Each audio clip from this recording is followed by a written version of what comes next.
Gravy recipe பாருங்கள். Clean பண்ணி வச்சது கட் பண்ணி வச்சது தான் ஃபஸ்ட்டு 7 வெங்காயம், 4 வெங்காயம் பெரிய வெங்காயமாக இருந்தால் 4 வெங்காயம் போதும். சின்ன வெங்காயமாக இருந்தால் 7 வெங்காயம் எடுத்துக்கோங்க. 7 தக்காளி, அதே மாதிரி பெருசாக இருந்தால் 3 எடுத்துக்கோங்க. சின்னதாக இருந்தால் 7 தக்காளி எடுத்துக்கோங்க. இது குறு அரிஞ்சு வச்சுக்கணும். இப்படி ஒரு 5 பூண்டு எடுத்துக்கோங்க. இதுமாரி நெசிக்கு வச்சுக்கணும். நான் 1 கிலோ இறா எடுத்துருக்கேன். உரித்து இதுமாரி நல்லா க்ளீன் பண்ணி எடுத்துக்கணும். தேவையான அளவுக்கு எண்ணெய் ஊற்றிக்கலாம். ஒரு 100 எண்ணெய் ஊற்றிக்கோங்க. கடலை எண்ணெய் தான் நான் யூஸ் பண்ணுறேன். நீங்கள் கடலை எண்ணெய் வேணுன்னா யூஸ் பண்ணிக்கோங்க. அடுத்தது பூண்டு போட்டுக்கலாம்.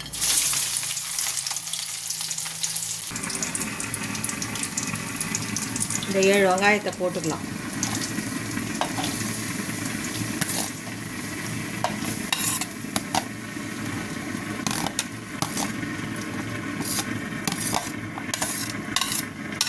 வெங்காயம்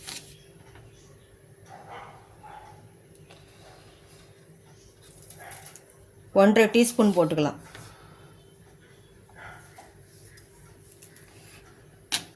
சால்ட்டு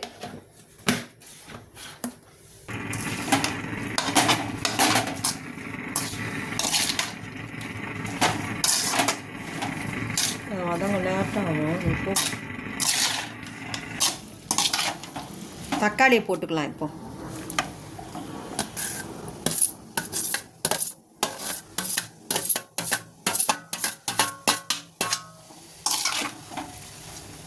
நல்லா வதங்கணும். சரிங்களா? ஒரு 1/4 ஹவர் வதக்கினா போதும். நல்லா வதங்கட்டும். 1/4 ஹவர் வதங்கினா போதும். வெங்காயமும் தக்காளியும் போட்டு உப்பு போட்டுட்டோம். எல்லாமே வதங்கிடுச்சு. வெங்காயம் இப்போ இறாவை போட்டுக்கலாம்.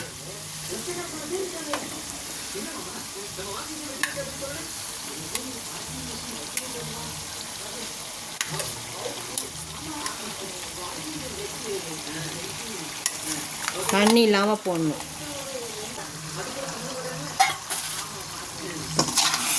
போட்டு கலரிடலாம். ஒரு கலர்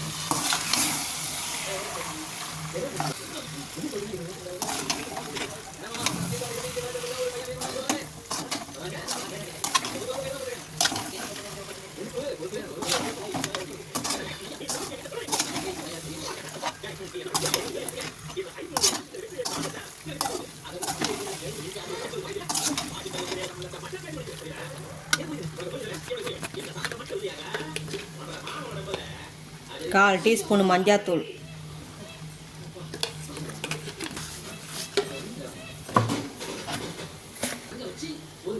மிளகாத்தூள் 2 டீஸ்பூன், 3வது டீஸ்பூன், 3 டீஸ்பூன் போதும். போட்டு நல்லா கலரணும்.